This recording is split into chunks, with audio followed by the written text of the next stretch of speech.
In this third video lecture, we will add a button to each of the applications we created, namely the average app, the factor finder app, and the factorial app.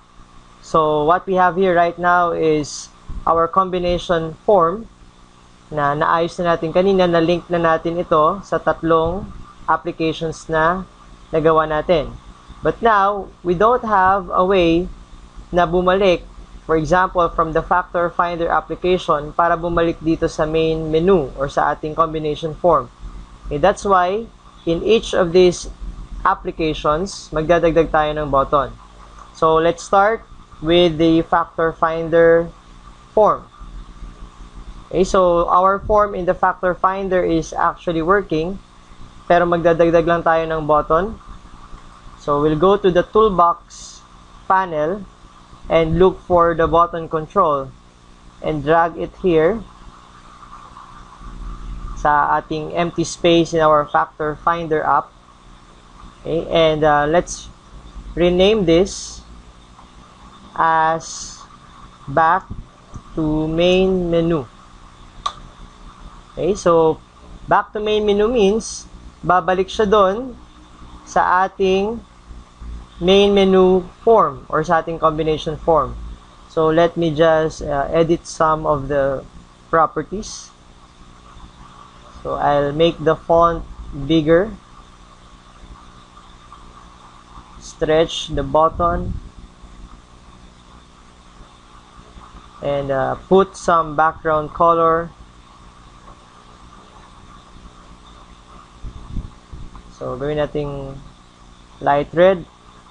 And then, pangalanan natin itong control na ito na btn back. Okay? So, we now have a button sa ating factor finder app, and gusto nating mangyari dito is once we click this button, this will be connected or linked dun sa ating combination form. Or combination form or sa ating pinaka main menu form. Now, let's go to the Solutions Explorer, and you notice na nakalagay lang dito is the form or the VB form for this application, which is the factor finder. So, kailangan natin i-link dito ang form ng combination so that when we put code dito sa ating button na back to the main menu, mare-recognize that this should be connected to the combination form. So, katulad din ginawa natin kanina, na yung tatlo, yung average, yung factor finder, at saka factorial, ay nilink natin sa ating combination form. This time, yung combination form naman yung ililink natin dito. So, how do we do that? So, make sure you are on the Solution Explorer and you are in the Factor Finder. So, we will right-click, then add existing item. And this time, yung hahanapin natin yung tatlong files, yung VB, yung designer.vb, yung resx, at yung VB ng combination. So, let's go to the combination folder and the combination subfolder. Okay? At hanapin natin yung tatlong files na yon ng combi. Okay? So, we have the combi designer.vb, combi.resx, and combi.vb. So, press add. And we are expecting that an additional form here will be added. So, we have now a combi.vb. So, you can now double-click on the back to main menu button at lalagyan na natin ng codes. Okay. So, let's type here me.hide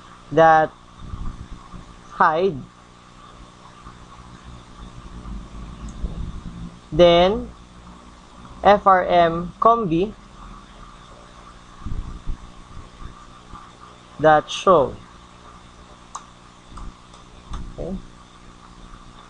So, notice meron tayong error sa baba. Nakalagay dito name frm factorial is not declared and name frm average is not declared. So, yung dahilan kung bakit meron tayong ganitong errors, it's because in our combi.vb ay meron tayong codes doon na nag-link sa dalawa pang form. So, what we are going to do now is para ma-solve natin ito, we also need to add the two other forms. yung form for factorial and the form for average. So, just right-click again in the factor finder, existing item. So, we have look for the average, then add. So, notice nyo na wala na dito yung error na name, form, average is not declared. Now, kasi kasama na rin siya dito sa ating factor form. So, we will do the same with the form factorial. At gagawin din natin ito sa dalawa pang application. Okay, na kung saan i-connect din natin sa main menu. So, go back to factor finder, add existing item, and we will look for the 3 files of the factorial. So, we have factorial.designer.vb, factorial.resx, and factorial.vb. So, press add, and wala na tayong error. Okay? But the code only that we have added here is the code for the button back. Na kung saan, when we click this button, back to main menu, we are on the Factor Finder app. When we click this button, we will be linked to the form combi.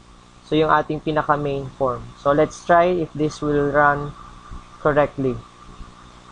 So, kung anong ginawa natin dito sa ating Factor app, we will also do the same sa ating factorial at sa ating average app.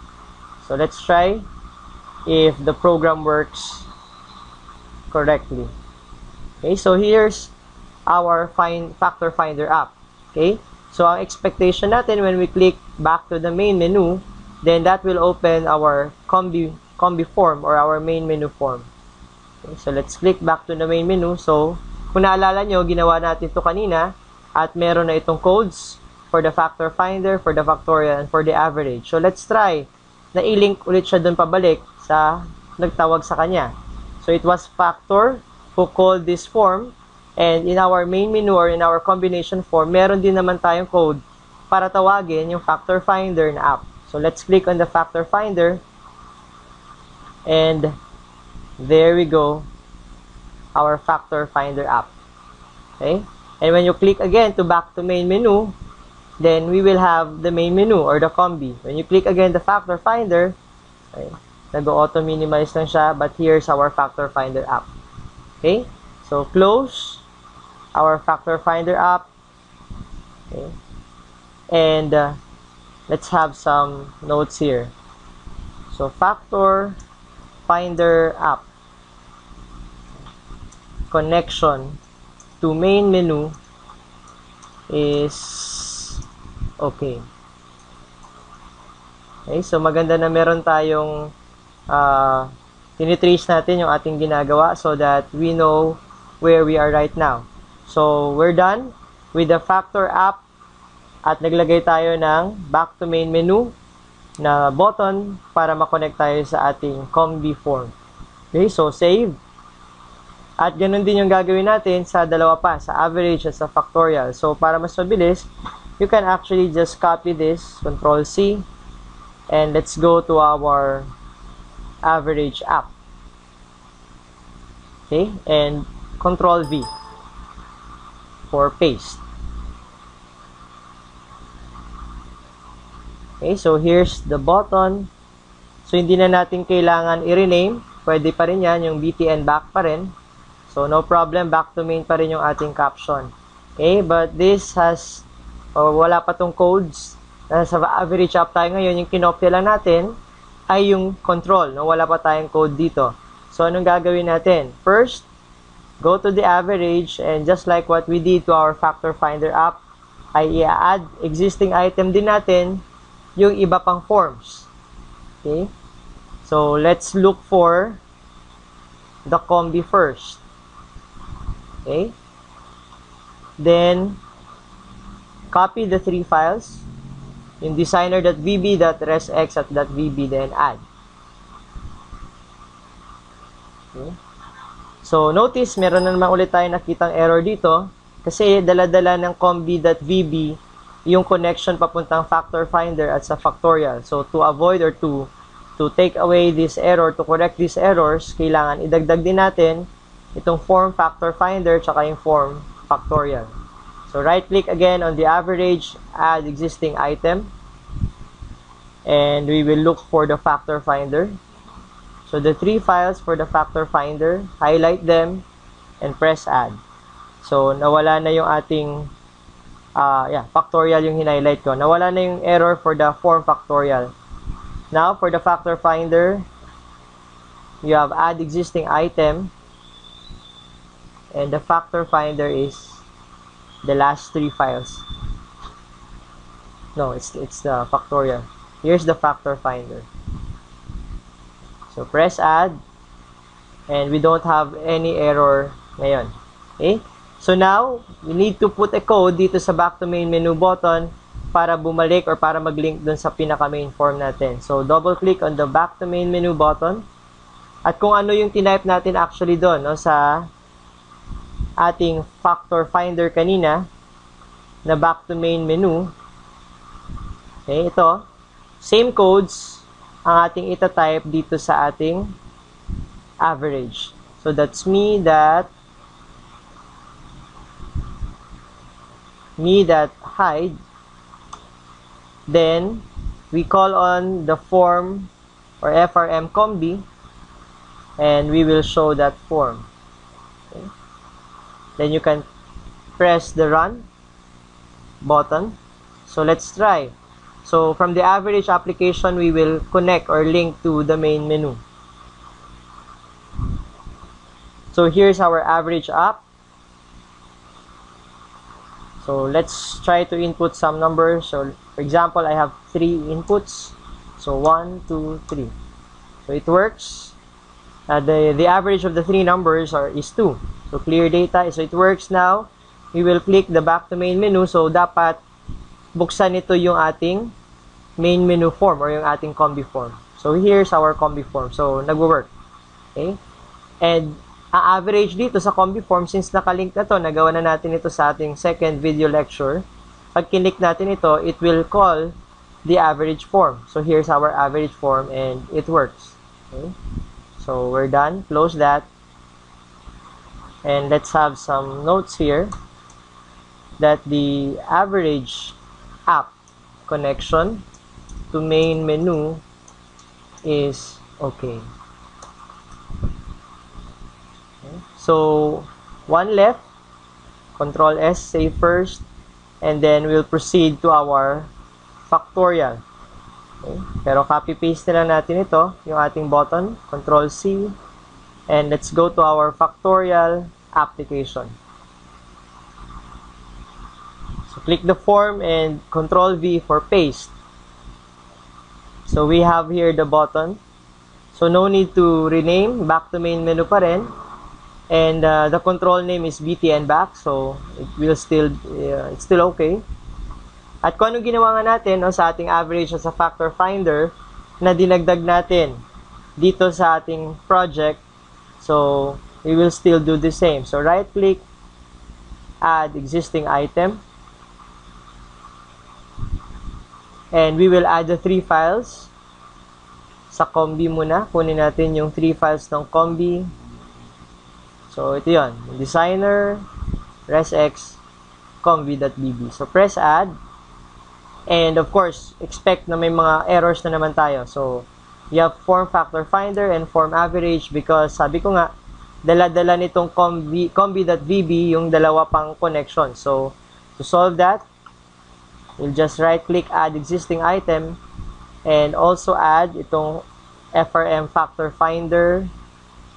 So here's factor designer hanggang factor.vb. So press add, mawawala na yung error. So we only need we only have one error. So to solve that, again, right click, add existing item, and look for the average, the 3 files for the average, and press add, and expect na mawawala na yung ating error. Okay? And the next step is to put codes for our back to main menu button. So, double-click. At kung ano yung code na tinype natin kanina sa ating factor finder at sa average app is actually the same codes na itatype natin dito. So, we will have me that correct hide. Then, call on the form for the combi and show it. Okay. Then, run the program.